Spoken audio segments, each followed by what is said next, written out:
Weapons is a production that needs to be discussed, standing apart from the copy-paste works of digital platforms. This film isn't just content, it's a technical choice and an experiment in storytelling. If you find these honest analyses and inside perspectives on cinema valuable, don't forget to like the video and subscribe to the channel. A small note, I prepare the English voiceovers in my videos with the help of AI, because my English isn't sufficient for narration. However, the scripts, all technical analyses, critical perspectives, and ideas belong entirely to me. Now, let's dive into the dark labyrinth of weapons. The film features names like Josh Brolin and Amy Madigan. Their performances are quite solid and, most importantly, they know how to stay within the requirements of the script instead of trying to overshadow the story as stars.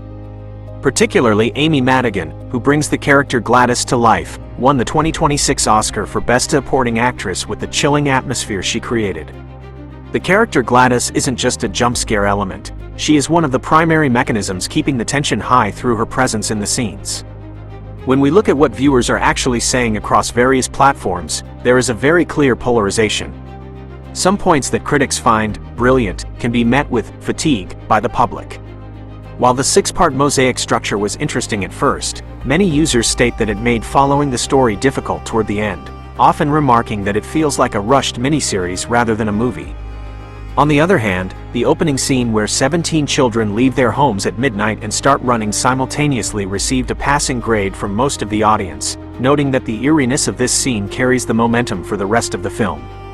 However, a prominent criticism is that the ending is too complex, with some users expressing disappointment that the director opened so many pieces that he couldn't put them all together in the end. Ultimately, the audience liked the visual language and the cinematic pleasure the film offered, but criticized some gaps in the script as directorial pretension. The fragmented storytelling of the film offers an original experience. Watching the story through the eyes of every character gives the audience the pleasure of putting together a puzzle. This storytelling style is the main element fueling the tension, because with every new perspective, you realize how little you actually know. However, this situation can disrupt the flow of the story in some scenes. The visual language is far from that Netflix sterility. There is a director's touch and a cinematographic concern in every scene. The detailing of the objects used in Gladys's magic rituals prevented the film from falling into the cheap horror trap. But at the end of the day, such an ambitious storytelling style might not satisfy every viewer to the same degree.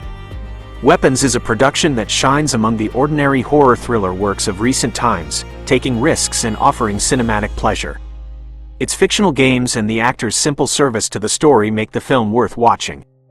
If you're tired of traditional, linear stories and want to see a director's touch, make time for it. But don't expect a clear answer to every question when it ends. Stay tuned for honest analysis. Decision made.